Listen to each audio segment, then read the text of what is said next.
House, man. So excited to have you back on the show. I don't know. It's like 6, 7, 8 times. I've lost track now. We have a good time, me and you, Mike. We do, always. For the people that don't know who they're listening to, please give us a little background. Who you are, what you're up to these days, whatever you want to talk about.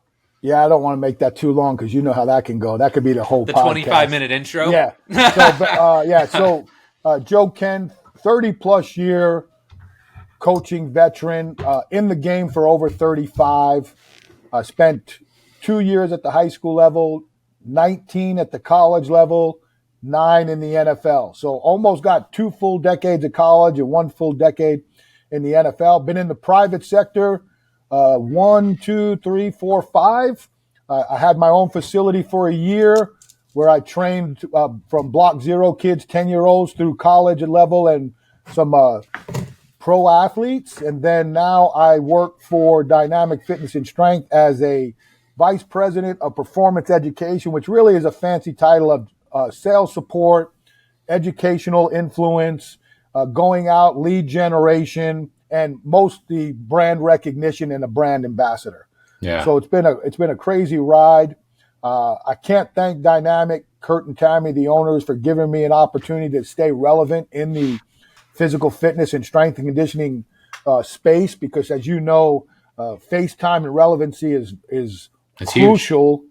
And when you're out of sight, you're out of mind. And they have definitely allowed me to continue to be in sight. So I have to give a huge shout out to them for keeping me relevant. And it has allowed me really to be more, I don't want to say influential, although I think that I've made some really good influential things happen in our field over 35 years. Yes, sir. But it allows me to hear and learn more from the younger strength coaches and help champion them, because I think they're behind the 8 ball a little bit, because administrators in the college level, especially in the college level, and some of the other people making decisions don't understand how the way to become a strength coach has changed so dramatically than when I came up 30 years ago, but yet they're still asking for some of the same qualifications that are harder to achieve than when me and you started. Absolutely. And so I'm looking to ways to help champion different groups. And that's why, I mean, a lot of people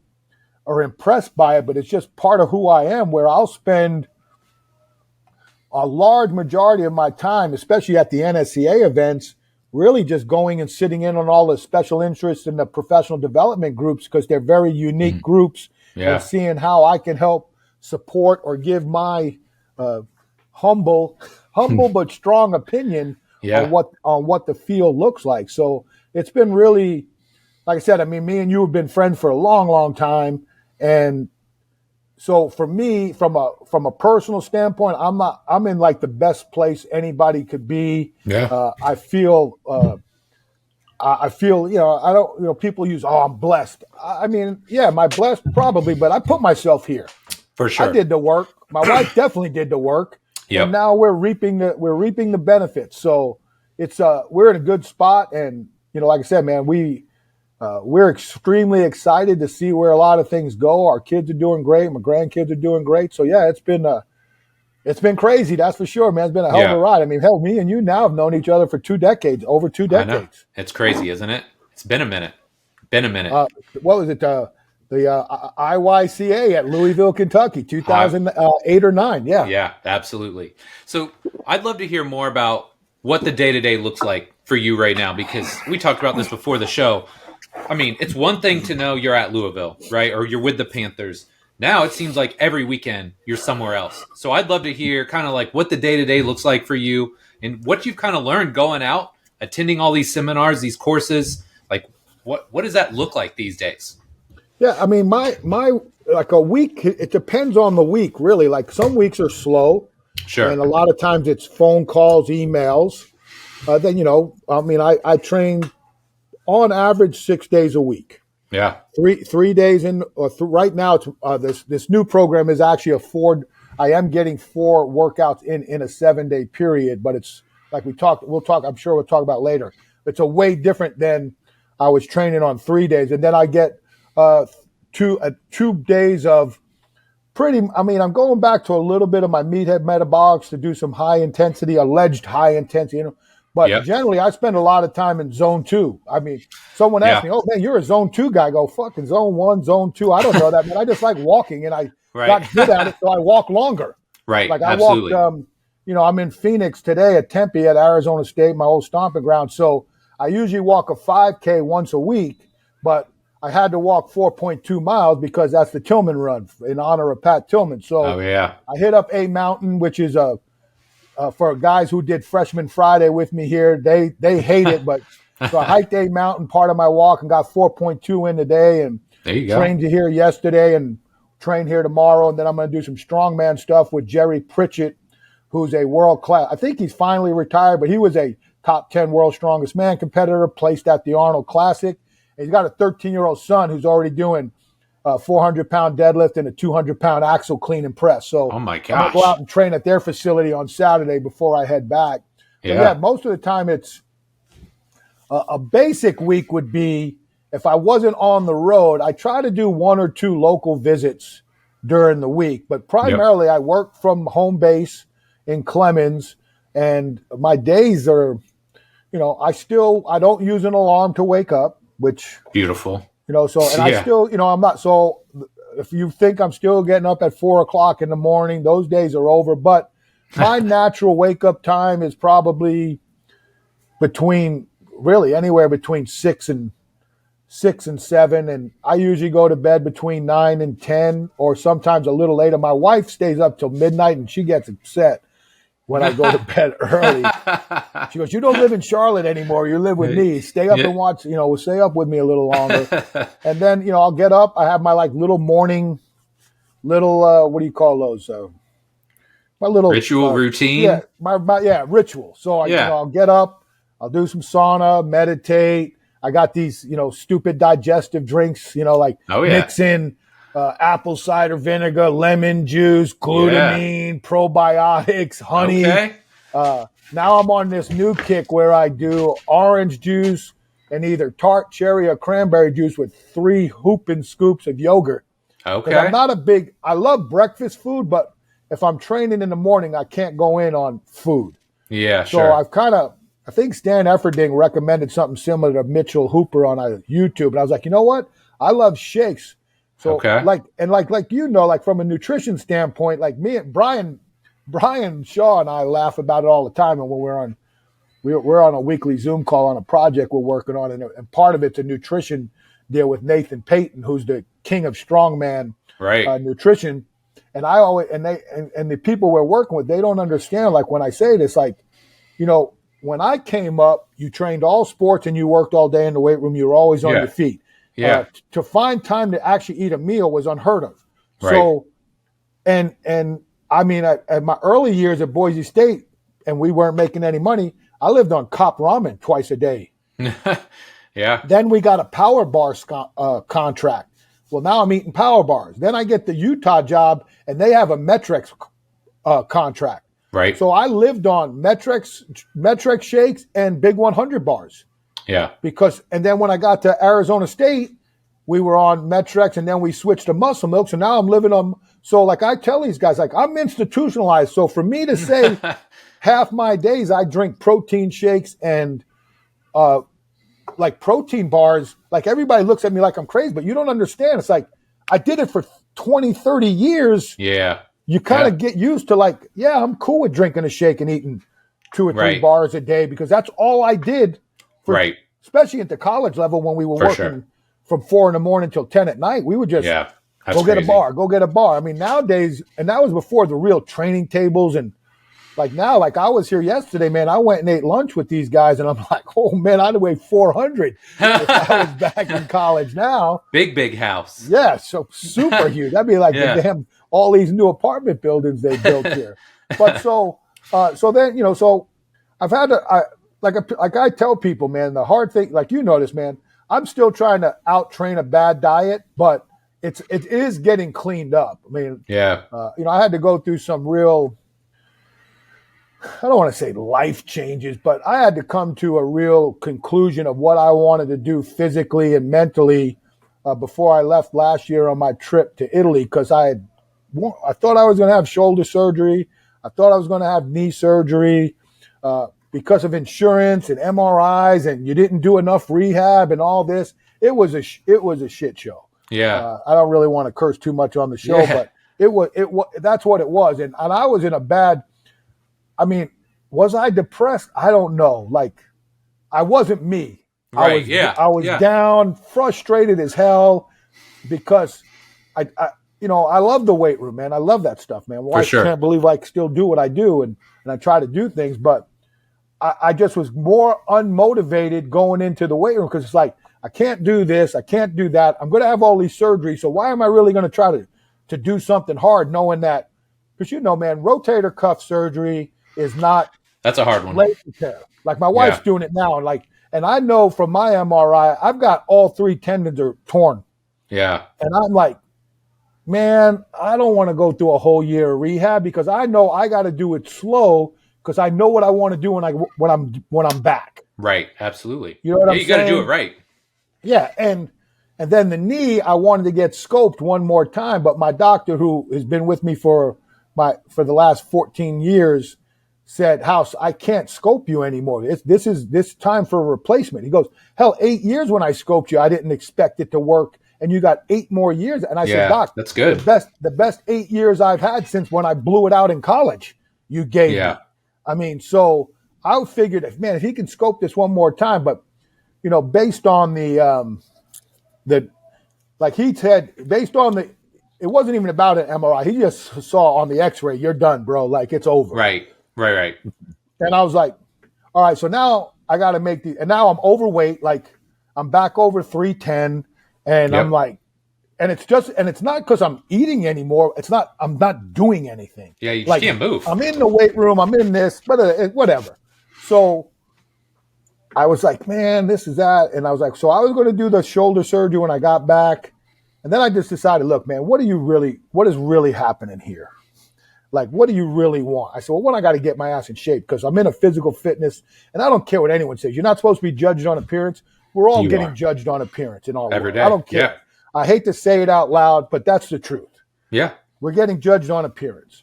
I mean, so, and then I said, why am I, what do I need to really do to train that I would want to do this rotator cuff? Hey, and like, I haven't bench pressed my body weight since 2009. Yeah. I bench pressed 303 pounds with just a t-shirt. The first time I ever went in a meet with a t-shirt, and I was fighting a shoulder then at a NASA Kentucky State meet. Yeah. In 2009. That's the last time I've ever benched my body weight. Yeah. So it's like, hey man, you haven't worried about that since 2009. Right. Now all of a sudden you're worried about bench pressing something? Like, right. And then it was, and I have good, like I'm going through a phase where I really lit it up. And it's not that, oh, what did you do? It's like, sometimes I lit it up. Yeah. And you got to just play the game and play around it. And so long story short, I decided against all the surgeries. Yep. I was like, F it. I'm smart enough. I'll just train, because there's still cool things I can do with my shoulder for whatever. Like I can one motion clean a 12-inch strongman log overhead. Wow. I just showed my wife's orthopedic. He goes, you can do that with a torn rotator cuff? I go, yeah, because I strengthened everything around it. Yeah, absolutely. Like I'm thicker through my upper back now than I ever have been in my career. Right. Like, I mean, just walking around natural, like you used to do the fake lat spread. Like, oh yeah. Now I can feel how much thicker my upper lat and posterior shoulder capsule is from all the work I'm doing. Like my little, like I call them medley games and like finishers and things like that, or extra, what Louis would call extra workouts. That's my main workout now. Like, like those packages I got now, man, I got some incredible little packages of programming that I put together. So I decided against that. The knee was easy because I know they've said the knee replacements have gotten a little bit better, but they're not as qualified to me from a result standpoint as the hips are. For sure. And I'm still at a point where, man, I know what I want to do with my legs. Like, so I can't afford at my age to get a knee replacement, knowing there's a good chance I'm going to have a second one before the big doggy's under the dirt, right? Like, so it's like, so I'm like, that's definitely out. Yeah. Well, and as a former powerlifter, whether we're powerlifting or not, we always are worried about people judging our squat depth. Oh, for sure. Right? Like that guy's too high. This this federation's going to give you a high squat. And right. Man, I competed in USAPL. You had to go ATG, and oh my gosh. So yes. Now my biggest thing was, okay, dude, like what do you want to do to get through this? And I really believe and I'll believe this to the day I die, that squatting has allowed me to have the life I've had, or I would have more knee problems for sure than I ever would have had if I stopped squatting as soon as I stopped playing. Yeah. So I believe that. So I'm like, okay, what are you going to do? And the first thing was, you got to look in the mirror and say, hey man, you gotta up your box squat height. Like you can't squat to the traditional height. Right. Because when you do, you're fucking wake up the next morning and you're fucking blowed up. Yeah, exactly. So for me, I've had the same box since 1996. And I knew if I squatted to that box, I go to a meet, it's golden. Yeah. So that was about a 15 3/4 inch box, the way it was designed. So now I squat off of a 17 3/4 inch box. And the truth is, it's still deeper than most of the squats you see on the internet anyway. Yeah. But then when if you really dissect, like someone like you and Bill would die. You guys would you would be like, there's a compensation. Like me and Joe were just talking about it on the thing I post, like, hey, you move this way, one knee turns this way, but like I told you, I've lived in compensation my whole life. So now I'm just trying to figure out ways to train around the other ones. Because I mean, I know when I want to shut it down, and it's getting close to but I'm still going to squat. I mean, that's why I've got two machines that are squat machines at my house, because I might not necessarily have a bar on my back all the time, but I'm still going to do some type of dynamic effort work. And with that, I'm going to need to either have a safety squat bar or a cambered bar on my back because of my shoulder limitations. Yep. So now it might not be the crazy stuff I'm still trying to do now because, I mean, I think if anybody followed me, I'm chasing this 500-pound deadlift one more time. And it doesn't seem like a lot, but it's a lot for me. Like, absolutely. My best ever 6'11". I was a class 2 power lifter, the typical average Joe, 303 pounds, totaling 1,600, class 2, which is average. Right. So for me, the 500-pound deadlifts has a lot of merit. And like I tell people, my journey is not anything to brag about. My journey is to show people, hey man, I'm just one of you. Like my best is 500. I go to the Arnold Classic and 12 women deadlifted over 500. And I know one of them personally who only weighs 180 pounds. That's wild. And the woman who won pulled 665 and she's pulled over 700. So I'm doing this because I want to do it. And for me, this chase for this is to prove to myself that I can develop a plan through all my issues, although it's going to take a way longer time to get there, that I can still accomplish a goal. And as a competitor in me I'm not going to do a gym lift. Yeah. Like I've signed up for a meet in October. Now the question is, can I get there healthy? Like, yeah, absolutely.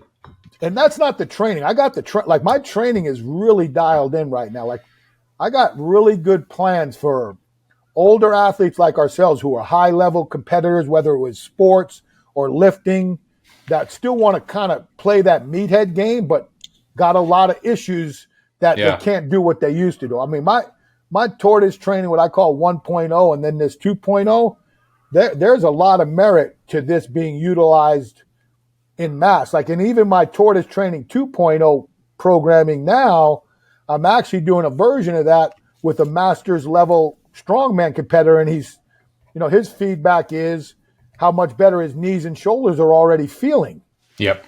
Because he's not railroading himself 4 days a week, smashing weights. Absolutely. And and that's why people say, like, every coach needs his own coach. And that's one thing I wish I had more of, is my own coach, because in my world, I'm a generalist, where I need like experts, like, I know what your expertise is. I know what builds that.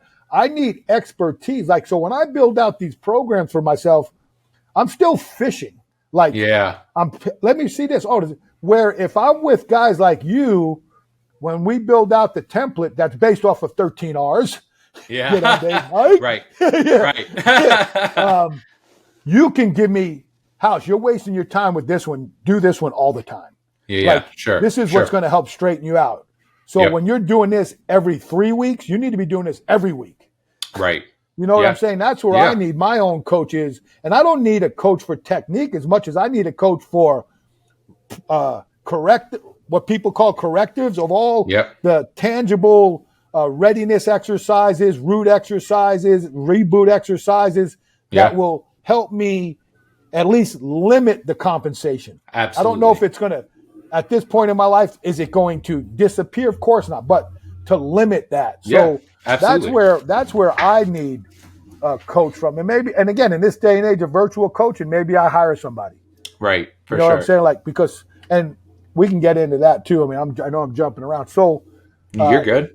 The virtual coaching sucks. I hate it. I know, I do too. I hate it, man. I can't. I do too.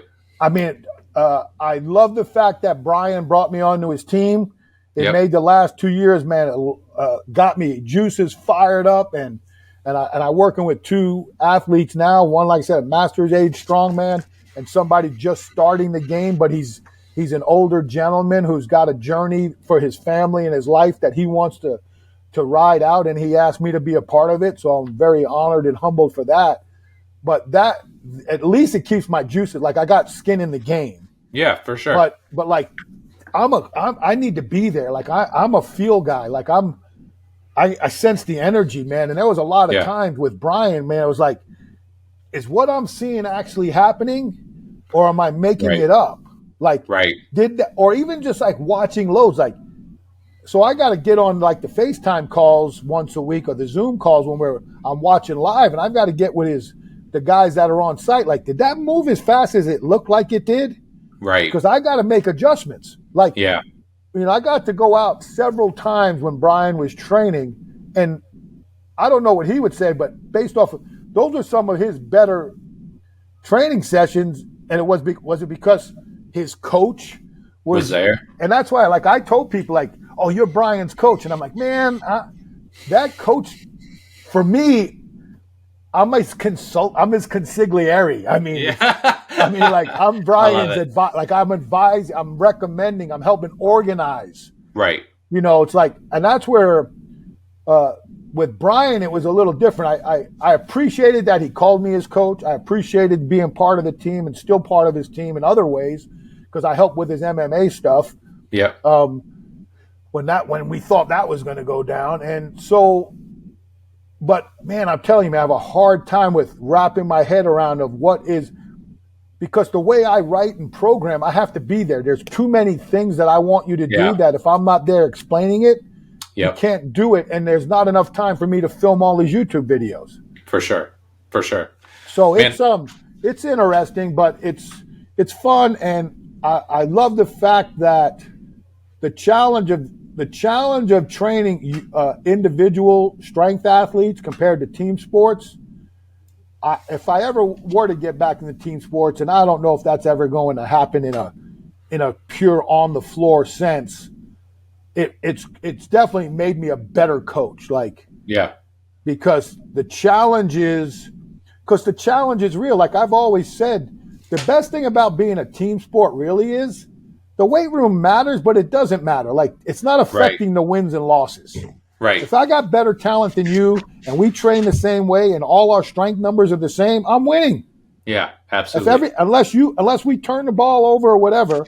Right. But like in the strength world, you miss a 400-pound log in training, we're screwed, bro. Like, that's going to cost us points. Yeah. Like when you're up there doing max lifts, you're like, man, we need to hit this or we're going to go from second place points to 10th place points, and it's a wrap. Yeah.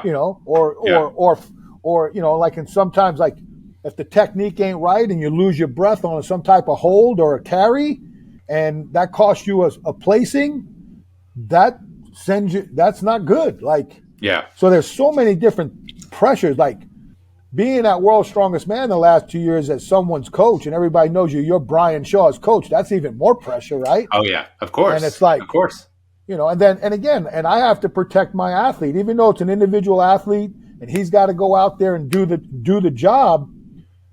Hey man, we didn't do what we wanted to do. He brought me on to win 5 titles.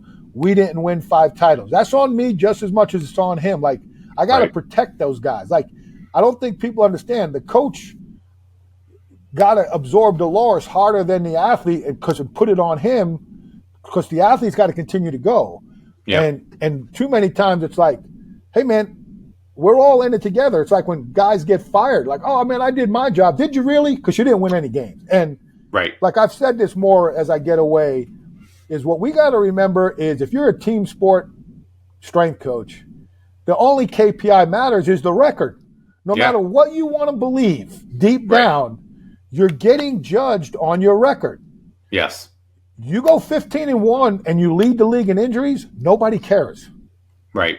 You go 3-9 and don't have any injuries, you're getting looked at like, hey man, we weren't strong enough, or you didn't have them in shape, or they're not going down on anybody else. Right. They're going down on you. Yeah. You know what I'm saying? It's like, hey man, the team's out of shape. Well, that's not my fault that the coach runs walkthroughs all week. Right. But is it or is it? Because maybe I should be in there telling them, Coach, we can't just walk through all week.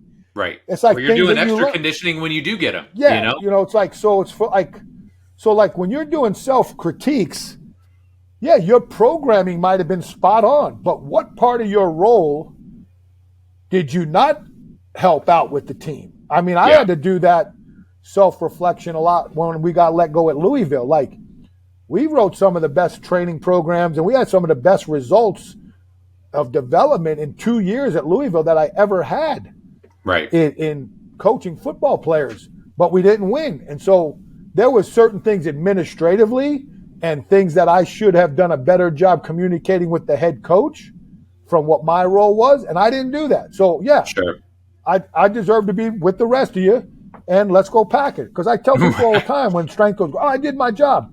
I said, and what about the O-line coach who had 2 all-conference linemen? Didn't he do his job? He's getting fired. Right. Absolutely. So it's and these are like true evaluations that younger strength coaches got to understand, because I think it's not just strength and conditioning. I think it's across the board in most sport-related activity positions, or even, I can't speak for outside of sports, but the lack of history that athletes know about the sport they play is very similar to the lack of history that strength coaches don't understand. Like, how many strength coaches don't know Boyd Epley? And there's a lot of them. Especially now. Yeah, I mean, how many strength coaches that come out of the University of Springfield system, and we know people that are running that system now that didn't know that Mike Boyle, Mike Woysick, and Rusty Jones all were Springfield people. Yeah. Like, how do you not know crazy. that? You're a damn part of the Springfield Mafia, the biggest strength and conditioning mafia in the history of the United States. Yeah. So there's like I said, man, I can go on and on. It's but the good part, again, going back to the whole circle, is my role allows me to go out and observe these things, and like, for me, my thing was I wanted to value the people who, in some ways, selfishly, that valued my work. Like all these younger strength coaches who talk about block, zero, and tier system that know who I am but don't know me. Right. And especially in my region, that's allowed me to make face-to-face interaction with people and get to know. Let's just say that for me, it's easy. It's the younger generation of strength coaches. I'm not saying inexperienced. I'm just talking about they're younger generations that 2 or 3. Hell, there's guys now that are strength coaches that weren't even born. When I start, like my son was a strength coach now. I mean, I was already 6 years in the game when he was born, and now so it's come full circle on stuff. But we all should feel fortunate that if we're in the physical fitness game, that we're able to have a job that doesn't get boring or stale. Yeah, for You sure. know what I'm saying? There's always something to learn, or somebody new to even though you network with. walk into the same weight room every day, the human body is so adaptable, and depending on the age bracket, every day is a new adventure. Yeah. So regardless of things, I think we should all feel like we're in a good spot, because I know a lot of people who are miserable going and doing the same exact, and I like a lot of the same stuff like I can eat the same food every day. Absolutely. I do the same stuff. My wife goes, me and you, my wife's an adventurer. I'm not. My wife loves vacations. I don't. My wife loves spontaneous. I damn sure don't love that.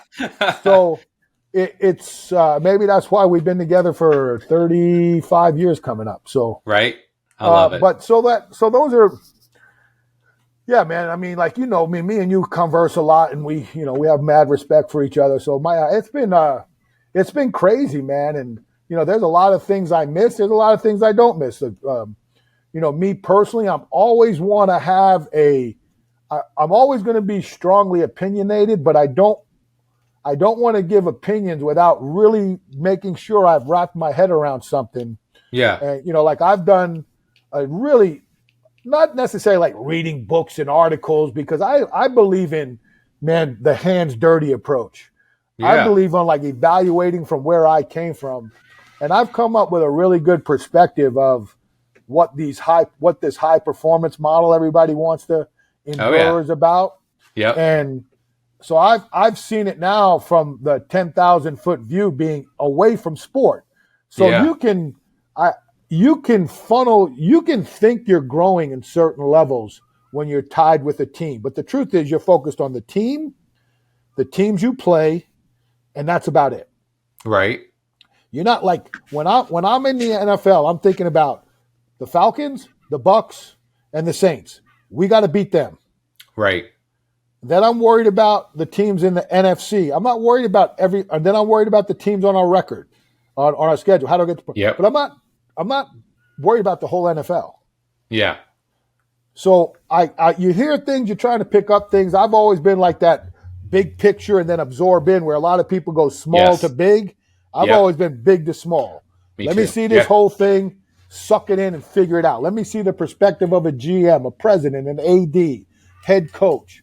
How does that funnel in to make my job more efficient for them and to be more productive in our work?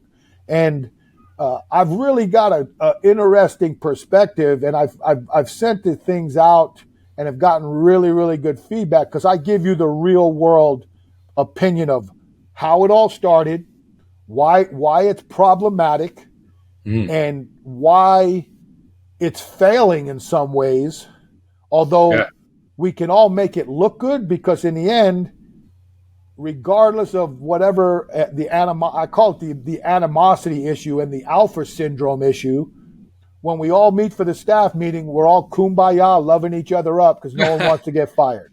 Right. So that's I've really studied that hard, and think I have a unique perspective, but bring up a lot of at least points.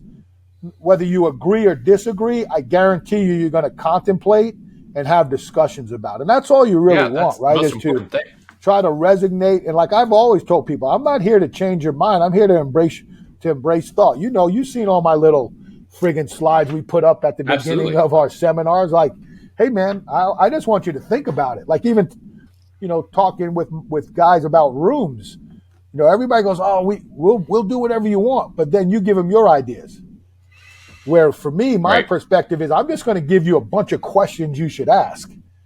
Like, have you thought about this perspective? Have you thought about that? Because if I'm going to tell you I want to help build the best room you have, then I need to feed you with the questions you need to ask, not tell you need this rack with these attachments, right? You need this much this. You need this.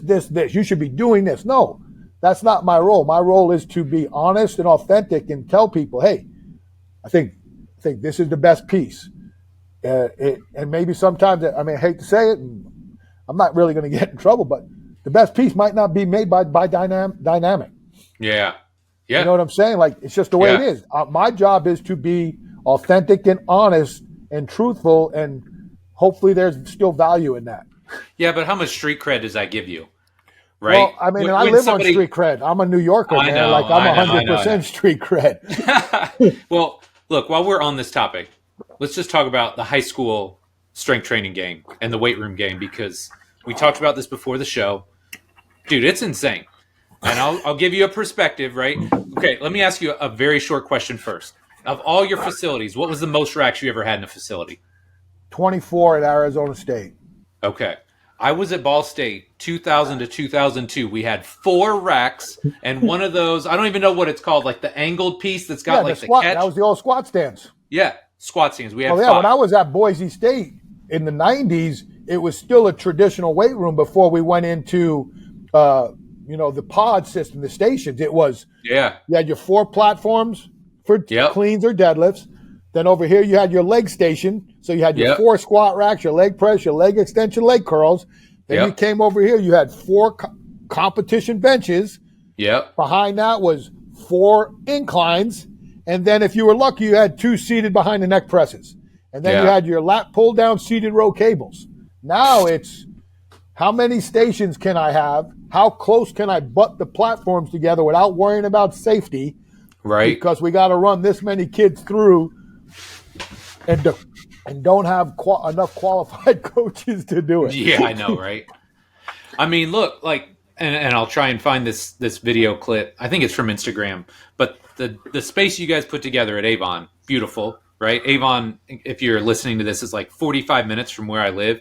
One of my basketball players actually goes to school there, and dude, this is one of the nicest weight rooms I've ever seen. It's sick. But like you said, this is not uncommon now.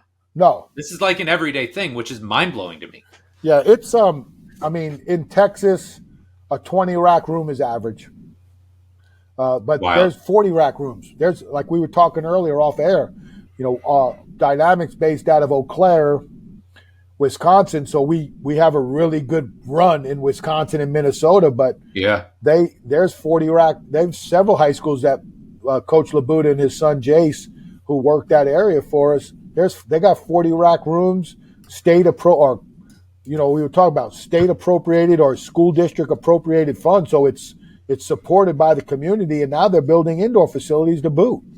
We saw a little bit about that in the great state of Texas, but now it's expanding outside the state of Texas. The arms race, like you see some of these high school end zone facilities coming out of the state of Oklahoma too, that are, a lot of these stadiums like we saw in Texas, but even like in Oklahoma and those areas, they look like Division II and III colleges. Yeah. And again, you get the kudos to the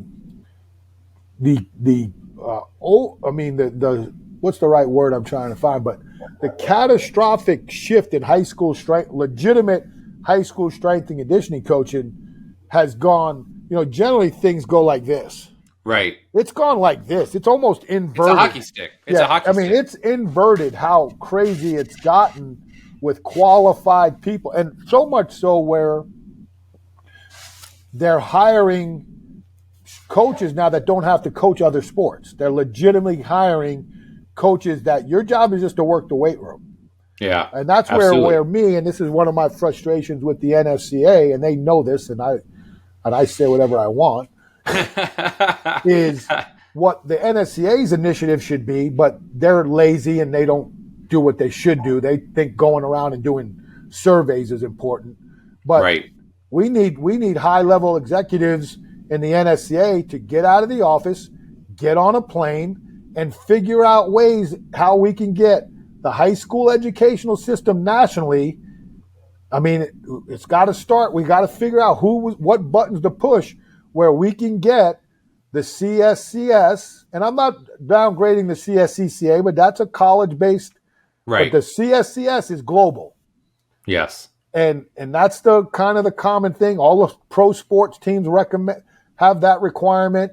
Yeah. And they have to figure out ways that a certified, and I would think we'd have to adjust the CSCS a little bit, but that credential when allows you to be the teacher of record in public schools. Because a lot of times we've got a lot of CSCS people now who would love to leave their jobs and take roles at the high school level, but because they're not certified to teach in a subject, they can't get that role. So they can't that's a great point. So they're not a teacher of record. So the Yeah. goal is, how do we get these coaches to be teachers of record if they've qualified? To me, we enhance the CSCS with more of a practical application for those people who want to look to go that route. Yep. And then we have to go through the NSCA leadership has to get off their butts, get on board with this, and go around the country and visit with these I don't know, do you go to Washington, D.C.? I mean, do you go to the lead educators and say, look, this is what's happening at the high school level. We all know the research states out there, exercises improves academic performance. It improves energy. We all know it's going to improve confidence if the kids can get bought in. And Absolutely. And you got to have a qualified coach.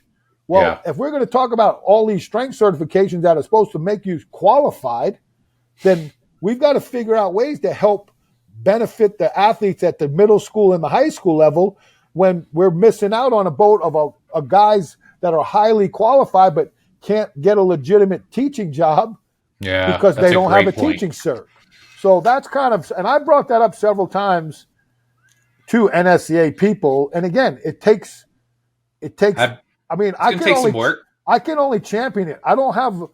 That's not my job. But if you're going to tell me the NSCA continues to want to say they're a worldwide leader, well, why don't you be a United States leader and get this and figure out a way to at least get an initiative talked about? Yeah. You know what I'm saying? So it's but again, what people are seeing is in this day and age of, PE's an elective. Yeah. So now what's the main elective? Weightlifting. Oh yeah. For sure. And if and again, depending on what type of school schedule you are, like I told people all the time, if you're a high school strength coach and you're on a block schedule, 90-minute blocks, you live in the dream. Oh my gosh, that'd be amazing. Even to a point where I've talked to coaches, and if you're on an A-B week, like 1 week is 3. If you're A week, B week, and your A block is the strength training block, so 1 week you're 3 days and 1 week you're 2. Who cares? Right. At 90 minutes, let it go, man. That'd be so awesome. Yeah, I'm not even worried. Now, the way I train athletes, it benefits. It's easy to implement. If you're a 4-day split type of model, it's a little bit. I could see a little bit of frustration. But let's remember, they're high school athletes, and at that point in time, I'm hoping, unless they're like 5-star legit, I'm hoping most of them play at least 2 sports. Mm-hmm. So you're going to be in an in-season mode most of the school year anyway.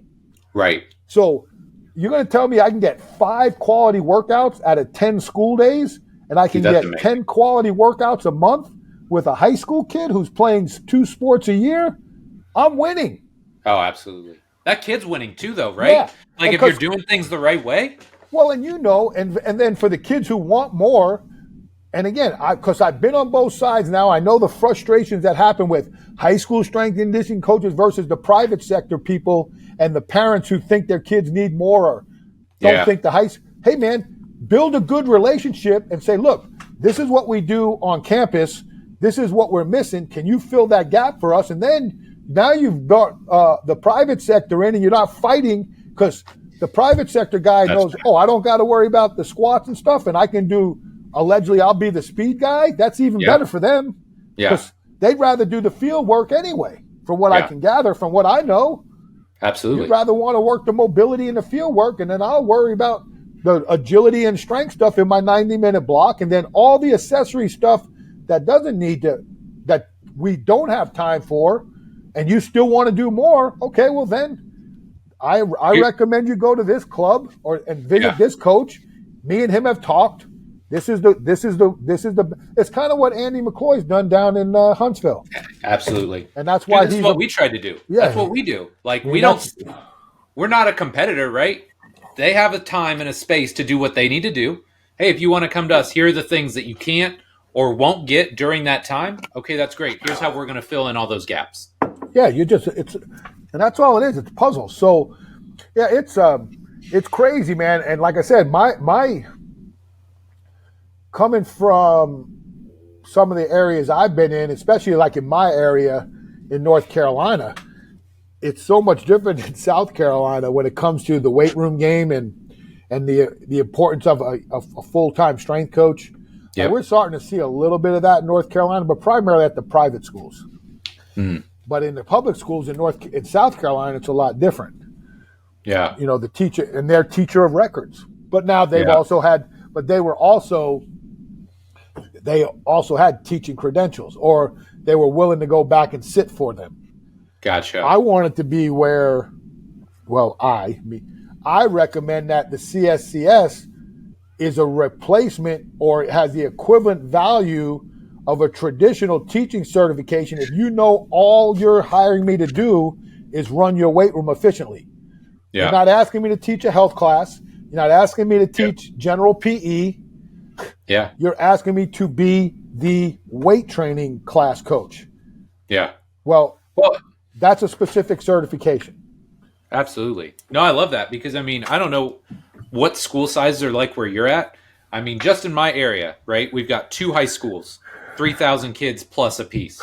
Carmel High School, 6,000 kids, one school, right? So imagine the size of these. Those are Division III. Hell, I went to Wake Forest. There was 3,500.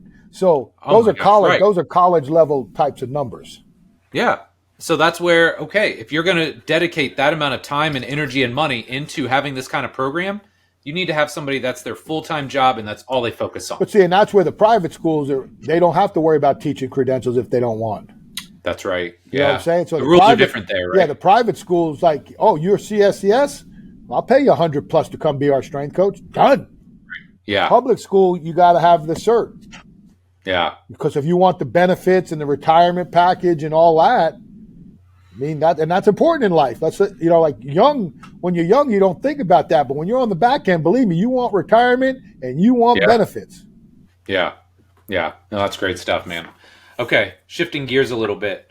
Bro, I know, they're like constantly a sponsor because I rock the hat all the time. But I know you got the plates at your house, dude. And I see you testing on these babies all the time. What are you doing with the plates, man? What are you trying to get out of that? All right. I have 2 things I'm looking at now, and I still need. Again, this is where you need experts. Yep. I wish I had somebody right next to me when I have this stuff, as I'm continuing to learn. Right now, I'm still really a lot in just accumulating data. But the one thing I really wanted to do, obviously we all know this, man. There's a lot of people call it sports science. It's not sports science. It's performance analytics. We're analyzing data. We've been analyzing data for years. Technology has allowed us to do it at a superior, rapid rate and look at numerous more metrics. So let's just call whoever coined sports science was looking to create a whole new demographic to find jobs for people and to have a cool title. Just like when I changed strength and conditioning to sports performance in 2002 at Arizona State. We were the first ones to launch that. And so I'm cool in the title game, but when I'm really defining what's going on in athletics today, it's analytics, right? Which we were all doing analytics. We were always collecting data. We were always looking at norms and this and that. It's just now we can do things in 5 seconds instead of 5 months, right? Or 5 weeks or 5 hours. So it's a data grab, and then it's what are we going to do with this data, right? Because that's the other thing. Yeah, GPS can give you 1,000 metrics. I know Hawken can.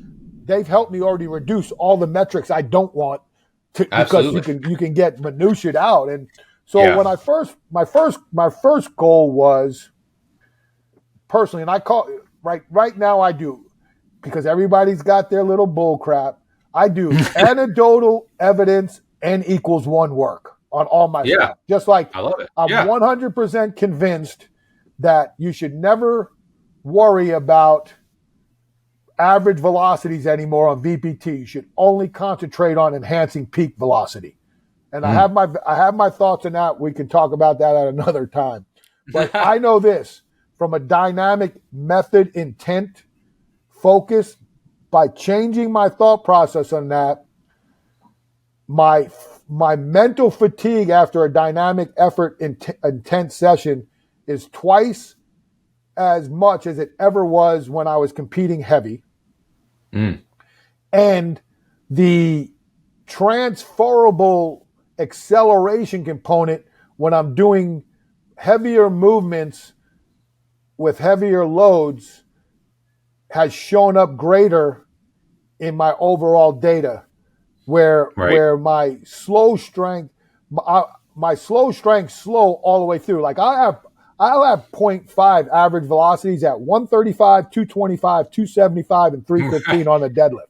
So for you to tell me this zone, that zone, and still be able to maintain peaks at over 1.0 meters per second on a deadlift. So it's like I'm not even, because everybody's twitchy different, and we're so focused on, well, this is this. Let's train to 0.5. No, let's train hard and just register numbers. So, and that's where like people at my age, I don't need to use percentages as much, but I still want to know where my zone is. Like that number is probably in the 70, 75 zone for me. This is in the 80%. Like, I pulled 455 for one and my grip gave out, and I'm trying to pull 500. So 4 months out of a meet, I'm at 91% of an anticipated load. Because I did 415 for 3 in the same workout training session, and I hadn't pulled 415 for 3 since before my hernia surgery, which was 2 years ago. So these numbers are trying to rekindle. But with the plates, my biggest goal with the plates is I think the GPS and the plates have so much value in the one thing we continue to try to figure out too, the return to play component. Yeah. I think it's like, man, it's just like I would have loved to have seen what my force plate and my stuff was when I was coming back off of injuries in the 80s. Like GPS volumes, step load, and all that other stuff, step balance, and things like that.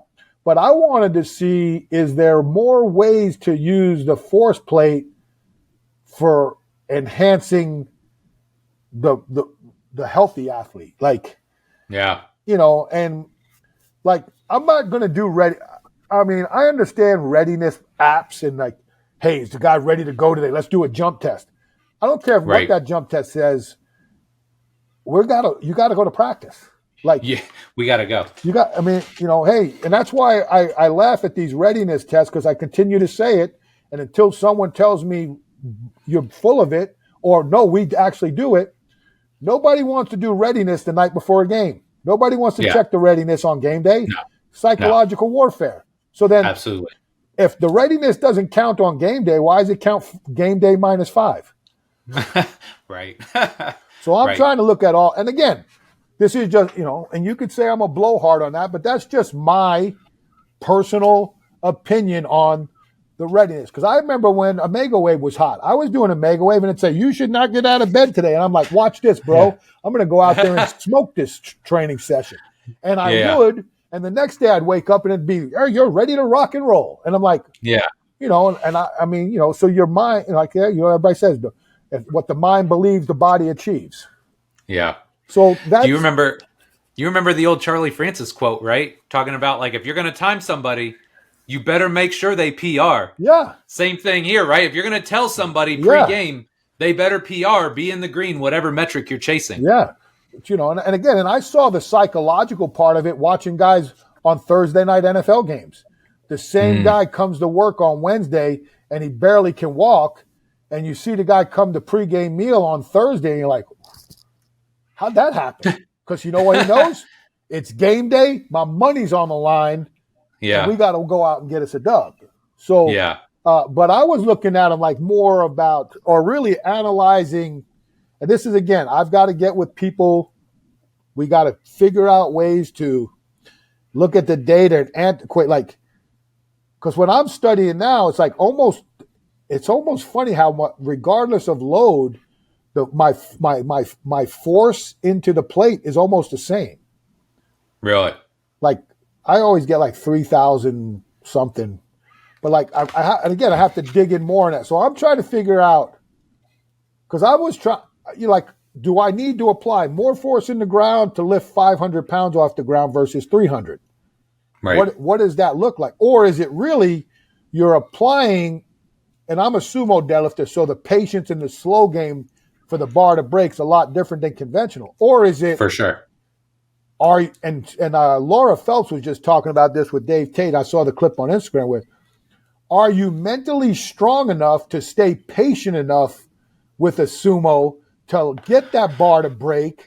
That's hard. Or, yes.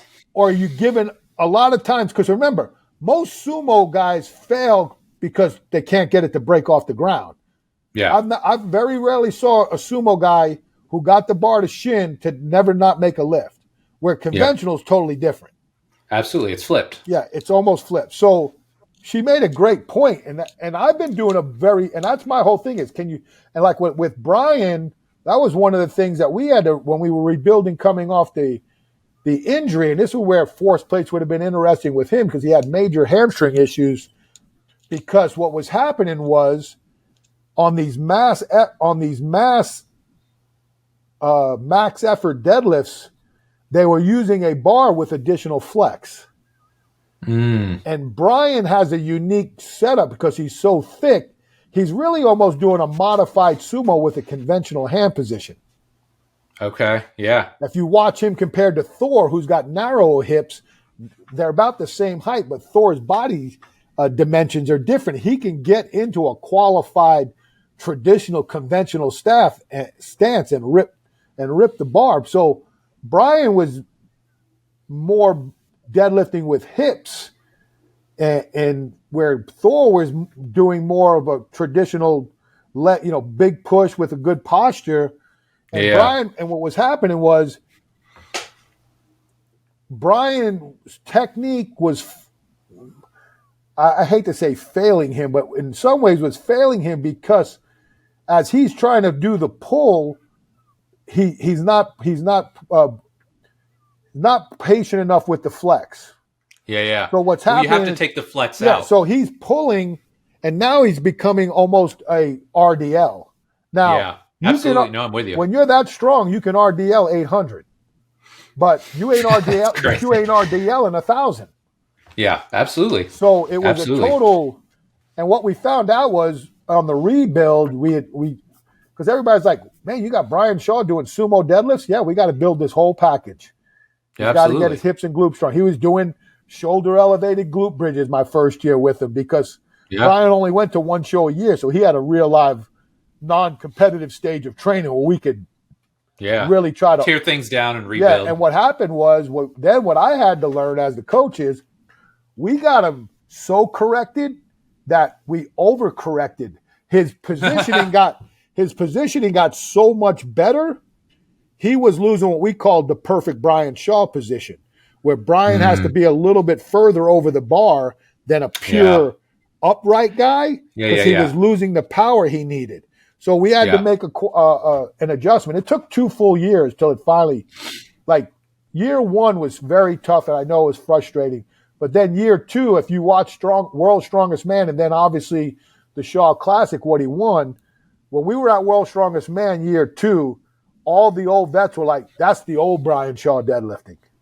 I mean, nice. He tore up both deadlifts at that meet. I mean, obviously we would love to have done better, but from compared to everybody else at the event, he was right there with the best of the best. And then at the Shaw, he pulled a huge number that he missed last year. And the qualifying thing about that was last year it was event 1.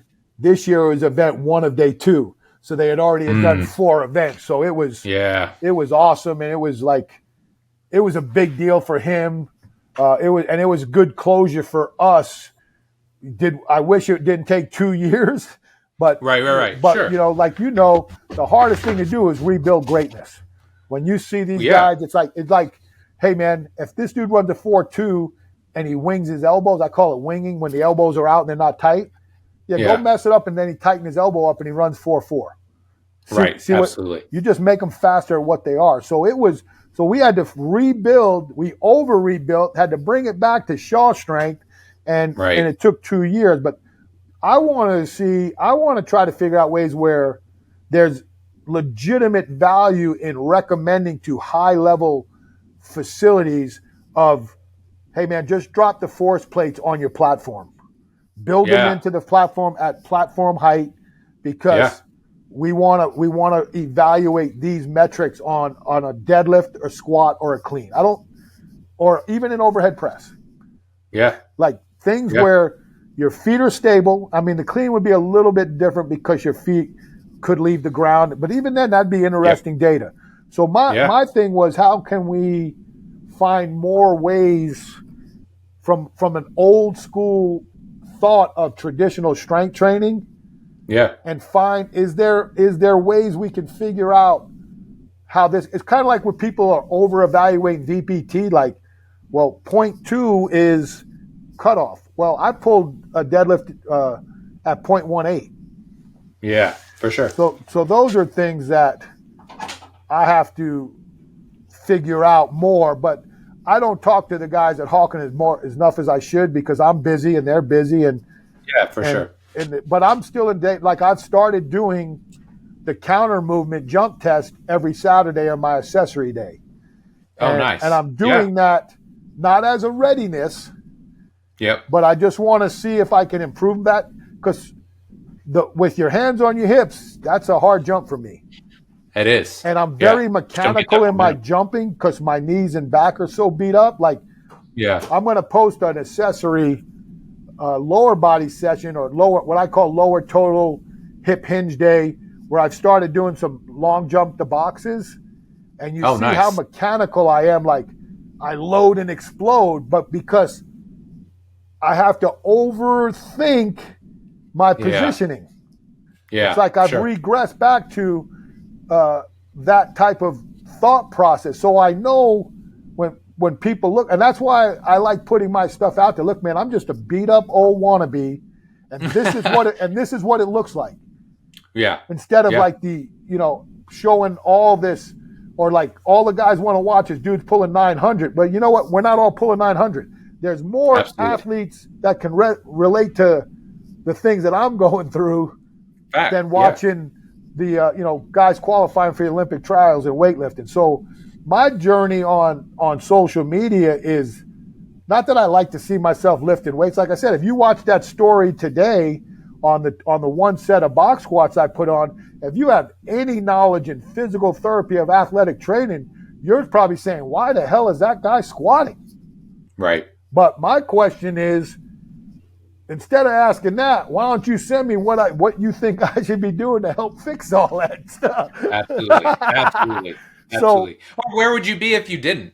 Right? Like, that's what I keep coming back to. You said 8 years. The last 8 years have been great. Yeah, I mean, like, what happens if you're not doing the stuff that you're doing, right? That 8 years is probably 2. Yeah, well, and the other thing too is, like, for me, it keeps me in the game. Like, I just need to know. Like, I tell, like, one of the things, I don't want to say I pride myself on it, but in my new role, when I'm recommending equipment, like, I tell people, you got to remember this. I don't try pieces of equipment. I train equipment. Like, so if you ask me what's the difference between this piece and that piece, and I've trained on them, I can give you an honest assessment.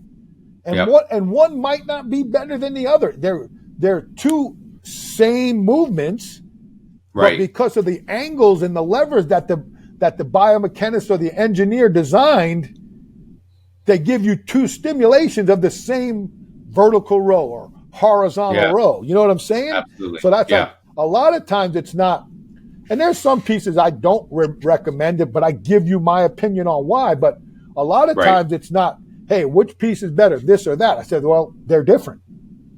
And in my recommendation, in this day and age of, like you said, 40 rack rooms, I'd have less rooms and more. I'd have less racks and more accessories, and that means I'd have probably more different equipment companies, because this company's lat pull down, plate loaded lat pull down, has an angle of pull that really relates more to a supine pull, where this lat pull down has more of a traditional, almost like a behind the back type of feel. So if I have the finances and I have the space, instead of getting 4 of each, I'm probably getting 2 or 2. Right. Yeah. You know what I'm saying? Yeah. So those are the things that I go through at this point when I'm looking at stuff. It's just like I've been on and trained on. I don't want to say on a large majority of the belt squats that are out there. Yeah. Yeah. I have a ranking, and they go intertwined. I have a 1A, 1B, 1B, 1A. I have them that close, but they're two different types of levers. Okay. And people go, well, which one would you buy? I said, I'd have both. Right. I said, I'd have both. I said, because they'll give me two different, like, again, if there's somebody who's really just relegated to doing belt squats, now I have two belt squats that I believe in so much that now I can rotate waves so that the guy or the girl is not, or the woman is not living on the same squat pattern yearly. And we all know, because me and you talk about this a lot. So I take those two belt squats for my strength work, and then I do either a goblet or a 2 kettlebell anterior loaded squat for their rep work, and I'm winning. And then the truth is, maybe I have a couple, and I've got my leg press line, and then for super high volume work, I'm throwing them on a friggin' leg press and blowing them up. Like, absolutely. So that's the stuff that I like in my role now. And so it's a combination of stuff. Like, I've gotten, like I said, Hawken, man, can't thank them enough for believing in who I am and giving me an opportunity to study that. And like I said, man, I'm just trying to keep up with what's going on the day-to-day. That's why I still use, a VBT device, and I'm trying to figure out my recommendations on the plates, just like, and I still to this day cannot believe that the Russian lean, Nordic curl, whatever you want to call it, eccentric leg curl, partner leg curl, that, I know it's extremely challenging, but that simple knee flexion movement has proven so valuable in hamstring soft tissue research in a positive light that it's laughable, because I've been preaching inverse curls forever. Like my son was doing them in the early 2000s. I mean, that's part of the whole Block Zero regime. And hell, my son did 50 by himself. Everybody goes, oh, I did one, I did two. I got a YouTube video on an old site where he did 35, and I lost my battery ran out. So, we know how it is in this world. So I'm telling you, he did 50, but I got proof of 35. Yeah. But we trained it. He trained it since he was a kid. Like, almost the very first time we ever did it, he could eccentrically lower all the way down to his nose without having to put his hands down. Wow. So that's impressive.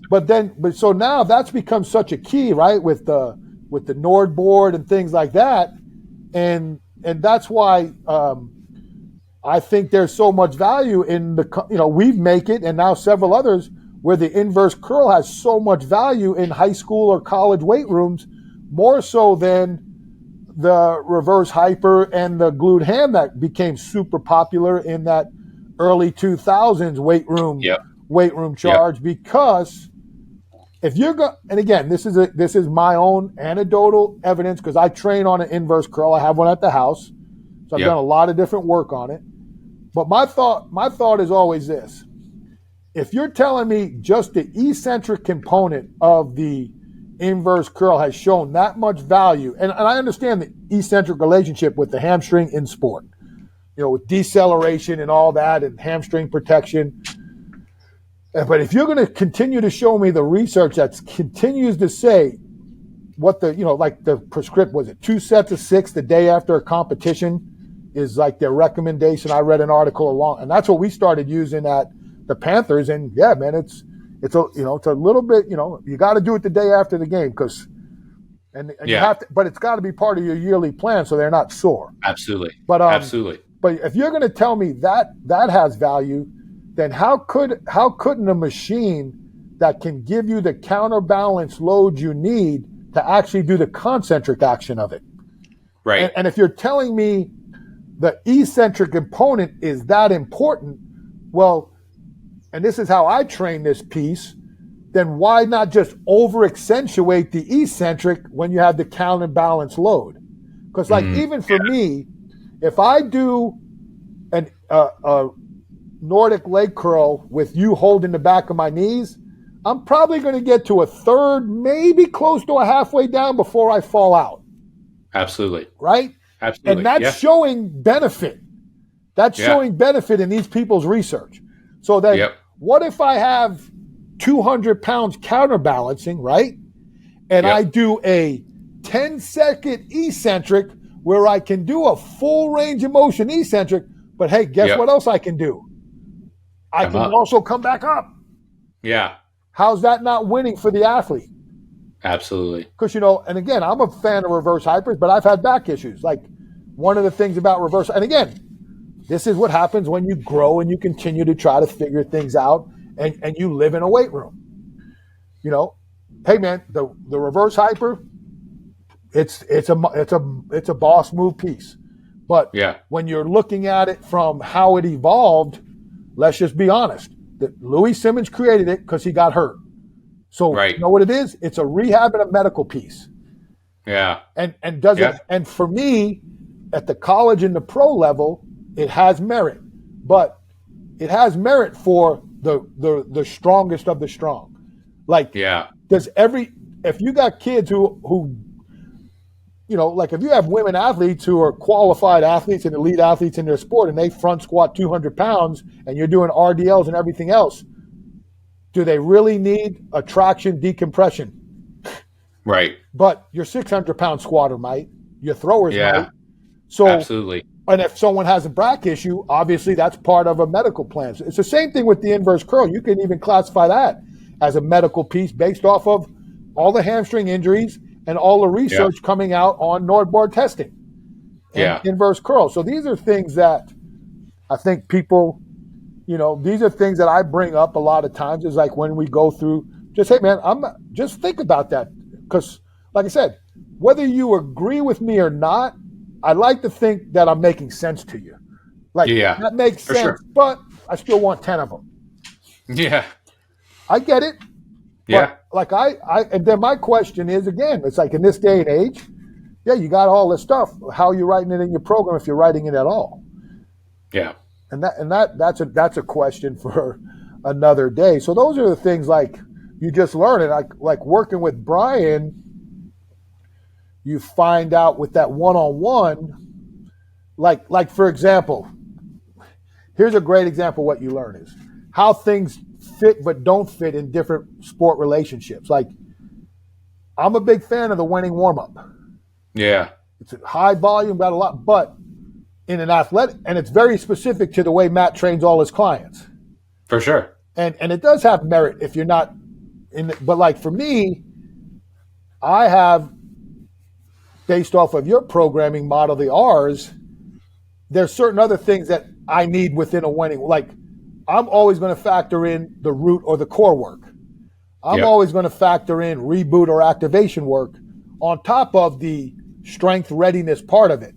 So where Matt, and I'll do more of this with my upper body, but my upper body's beat up. But so where Matt will do, say, 4 rounds of pull down, dumbbell bench and tricep, or hamstring curl, my PAP package, or what would be called my version of a winning warm-up, is root, reboot, readiness. Root, reboot, readiness. Root, reboot, readiness. So it's a little bit more dynamic. And that's one thing I learned with Brian was the overexposure. Now, in the off-season, I think it's great for, I hate off-season, but non-competitive stages, I think there's value in all strongmen and powerlifters doing that for conditioning. Absolutely. And even the powerlifters more so than the strongmen. But when you have to factor in the other stuff, it's always going to be time. And strongman practice and powerlift practice, I don't care if a strongman or a powerlifter are in the gym for over 2 hours. That's their sport. Yeah, absolutely. Where a football player, a basketball player, I got to get them out. They've already practiced for 3 hours. Yeah. But I think there's value from an athletic sense because, again, you want to put all the things people hate to do up front. Mm-hmm. So they don't like to do core, or if they do, and for them, their core is, crunches and the traditional 6-pack where, and I've learned this from you, my therapist in town, like, it's dead bugs, planks, pull off presses and holds, that whole which I just call stabilization. Everybody, do anti-rotation. Well, why can't I call it isolateral flexion, right? Like the old Mike Boyle's templates, right? So, but those are the things that are going to, single arm carry, any strongman carry, right? So those are the competitive ways to build a strong root and a strong, to support the limbs, so to speak. Absolutely. And then the same thing, like I use, my activation stuff, a lot of it's with bands, but like that stuff's important. I think I would rather do some type of ab and ad exercise instead of worrying about doing 4 sets of 25 goblet squats to get ready for my squat session. Right. I think TKEs for me in particular, is important for me before a squat session, especially if you're a sumo deadlifter, getting those hips opened up. So any type of ad work for activation is going to be super important. So you take, again, how do you restructure somebody else's terrific idea? So as part of the pre-activity prep plan, my version of winning warm-up is root, reboot, readiness rounds instead of here's 3 exercises, do 4 rounds of 25. Right. And I think what I've seen is there's a lot of value in that for athletes. Absolutely. Because, again, as you know, athletes' worst problem is it's the same thing, coach. I'm doing the same thing. But when you do it, you do it in that way, you're doing 3 rounds, but you're doing 9 different exercises. And if you're working on single limb work, well, that 9 exercises could be 15 sets, and you're still trying to work on a 15-minute time cap or less. So now you're getting all the things that general warm-up was supposed to do, right? Where everybody, you got to warm up because you got to get a lather and you got to get the core temperature up. Yeah, but if I'm doing high knees and straight leg kicks, I'm not getting ready to lift weights. Remember that's how we all started out with the old. We were talking about this. Why did they make inlaid platforms? Because the above ground platforms were taking up too much space in the weight room, and in the winter months when no one had indoor facilities, there wasn't enough space to do warm ups because that became the new big thing after learning. Hey, we got to do something. We can't just have these kids walk in the weight room and go right to 80% on the squat. Right. So inlaid platforms allowed the weight rooms to have floor space. Well, now there's indoor facilities. Yeah. So, but now my thing is, that's why I tell people, pre-activity prep is not a warm-up. Yeah. It's an intentional focus to prepare you for the rigors of the session. And that's why I like the R stuff, because the R gives you definitive focus points.